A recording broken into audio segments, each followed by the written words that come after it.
Hi friends, welcome back to my YouTube channel. ಇವತ್ತು ನಾವು ಮೊಳಕೆ ಕಟ್ಟಿರೋ ಹುರುಳಿಕಾಳು ಬಸ್ಸಾರು ಮಾಡ್ತಿದ್ವಿ. ಇದರಲ್ಲಿ ಹೆಚ್ಚು ಪ್ರೋಟೀನ್ ಇರುತ್ತೆ. ಹಾಗಾಗಿ ಮೊಳಕೆ ಕಟ್ಟಿದ್ದು ಹುರುಳಿಕಾಳು, ಹೆಸರು ಕಾಳು ಎಲ್ಲ ಹೆಲ್ತಿಗೆ ಒಳ್ಳೆಯದು. ಹುರುಳಿಕಾಳು ತೊಗೊಂಡು ಅದಕ್ಕೆ ಎಷ್ಟು ಬೇಕಷ್ಟು ನೀರು ಮತ್ತು ಉಪ್ಪು ಹಾಕ್ಕೊಬೇಕು. ಉಪ್ಪು ಹಾಕ್ಕೊಂಡು ಒಂದೆರಡು ಟೊಮೊಟೊ ಹಾಕ್ಕೊಂಡು ಅದು ಕೂಗೋಕೆ ಇಡೋಣ. ಅದು ಕೂಗೋದ್ರೊಳಗೆ ನಾವಿಲ್ಲಿ ಖಾರಕ್ಕೆ ಏನೇನು ಬೇಕು ಅದನ್ನ ರೆಡಿ ಮಾಡ್ಕೊಳ್ಳೋಣ. ಒಂದೆರಡು ಸ್ಪೂನ್ ಜೀರಿಗೆ, ಒಂದೆರಡು ಬೆಳ್ಳುಳ್ಳಿ ಮತ್ತು ಒಂದು ಈರುಳ್ಳಿ ಹಾಕ್ಕೊಂಡು ಅದಕ್ಕೆ ಸ್ವಲ್ಪ ಕೊತ್ತಂಬರಿ ಮತ್ತು ಕಾಯಿ ಹಾಕ್ಕೊಂಡು, ಇಲ್ಲಿ ಬೇಕಾದ್ರೆ ನೀವು ಹಸಿರು ಮೆಣಸಿನ್ಕಾಯಿ ಹಾಕ್ಕೊಬೋದು. ನಾವು ಖಾರದ ಪುಡಿ ಜಾಸ್ತಿ ಯೂಸ್ ಮಾಡೋದ್ರಿಂದ ಖಾರದ ಪುಡಿ ಹಾಕ್ತಿದ್ದೀವಿ. ಒಂದು ಸ್ಪೂನ್ ಖಾರದ ಪುಡಿ ಮತ್ತು ಹುಣಸೆಹಣ್ಣು, ಹುಳಿಗೆ ಹುಣಸೆಹಣ್ಣು ಬೇಕು ಅಂತ ಹುಣಸೆಹಣ್ಣು ಹಾಕ್ಕೊತಿದ್ದೀವಿ. ಇದು ಕೂಗಿ ಏರೋಟ್ ಆಗಿದೆ. ಅದನ್ನು ಟೊಮೊಟೊ ಎಲ್ಲ ಸೈಡಿಗೆ ತಕ್ಕೊಂಡು ರುಬ್ಬಕ್ಕೆ ಎಷ್ಟು ಬೇಕಷ್ಟು ಕಾಳನ್ನ ತಗೊಂಡು ಅದನ್ನು ತಣ್ಣಗಾಗೋಕ್ಕೆ ಬಿಡಬೇಕು. ಬಿಸಿದು ಖಾರ ರುಬ್ಬೋಕ್ಕಾಗಲ್ಲ ಅನ್ನೋ ಕಾರಣಕ್ಕೆ ಅದನ್ನು ತಣ್ಣಗಾಗೋಕ್ಕೆ ಬಿಡಬೇಕು. ಅದು ತಣ್ಣಗಾದ್ಮೇಲೆ ಅದನ್ನು ನಾವು ರೆಡಿ ಮಾಡ್ಕೊಂಡಿರೋ ಜಾರಿಗೆ ಹಾಕ್ಕೊಂಡು ನೀಟಾಗಿ ಸಣ್ಣದಾಗಿ ರುಬ್ಕೊಂಬರಬೇಕು. ಈ ಥರ ಮೊಳಕೆ ಕಟ್ಟಿರೋ ಹುರುಳಿಕಾಳು ಸಾಂಬಾರು ತಿನ್ನೋದ್ರಿಂದ ಇಲ್ಲ ಹುರುಳಿಕಾಳು ತಿನ್ನೋದ್ರಿಂದ ಶುಗರ್ ಲೆವೆಲ್ ಕಮ್ಮಿ ಆಗುತ್ತೆ. ಈಗ ರುಬ್ಕೊಂಡಿರೋ ಖಾರ ತೆಗೆದಿಟ್ಕೊಂಡು ಒಂದು ತಪ್ಪಲೆ ಇಟ್ಕೊಂಡು ಎಣ್ಣೆ ಮತ್ತು ಸ್ವಲ್ಪ ಸಾಸಿವೆ ಹಾಕ್ಕೊಂಡು, ಸಾಸಿವೆ ಸಿಡಿದ್ಮೇಲೆ ಸ್ವಲ್ಪ ಕರಿಬೇವು ಹಾಕ್ಕೊಬೇಕು.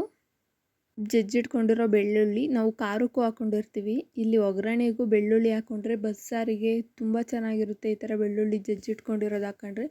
ಮತ್ತು ರುಬ್ಬಿಟ್ಕೊಂಡಿರೋ ಖಾರನ ಅದಕ್ಕೆ ಹಾಕಿ ಹುರುಳಿಕಾಳು ಬೇಯಿಸಿರೋ ನೀರು ಇರುತ್ತಲ್ಲ ಅದನ್ನು ತಗೊಂಡು ಅದನ್ನು ಸಾಂಬಾರ್ಗೆ ಹಾಕ್ಕೊಬೇಕು.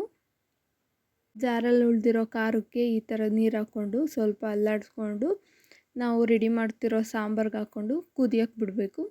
ಇದು ಸ್ವಲ್ಪ ಕುದ್ಮೇಲೆ ಮಿಕ್ಕಿರೋ ನೀರನ್ನು ಹಾಕ್ಕೊಂಡು ಚೆನ್ನಾಗಿ ಕುದಿಸಿರೆ, ಉಪ್ಪು ಆಗಲೇ ಹಾಕಿರ್ತೀವಿ, ಬೇಕು ಅಂದರೆ ಇವಾಗ ಉಪ್ಪು ಹಾಕ್ಕೊಬೇಕು. ಸಾಂಬಾರು ರೆಡಿ ಆಗುತ್ತೆ. ಇನ್ನು ಮಿಕ್ಕಿರೋ ಕಾಳನ್ನ ಅದಕ್ಕೆ ಒಗ್ಗರಣೆ ಹಾಕ್ಕೊಳ್ಳೋಣ.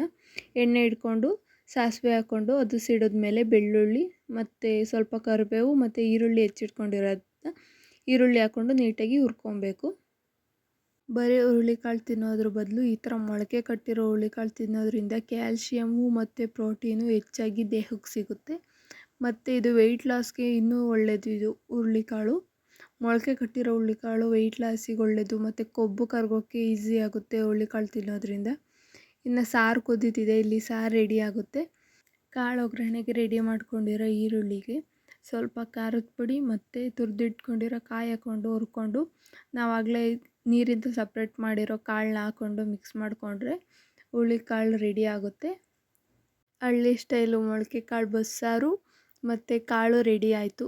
ನೀವಿನ್ನೂ ನಮ್ಮ ಚಾನಲ್ನ ಫಸ್ಟ್ ಟೈಮ್ ನೋಡ್ತಿದ್ರೆ ನಮ್ಮ ಚಾನಲ್ನ ಪ್ಲೀಸ್ ಸಬ್ಸ್ಕ್ರೈಬ್ ಮಾಡಿ ಮತ್ತು ಪಕ್ಕದಲ್ಲಿರೋ ಬೆಲ್ಲೈಕನ್ನ ಕ್ಲಿಕ್ ಮಾಡಿ. ನೀವು ಈ ಥರ ಟ್ರೈ ಮಾಡಿ ನೋಡಿ, ತುಂಬ ಚೆನ್ನಾಗಿರುತ್ತೆ.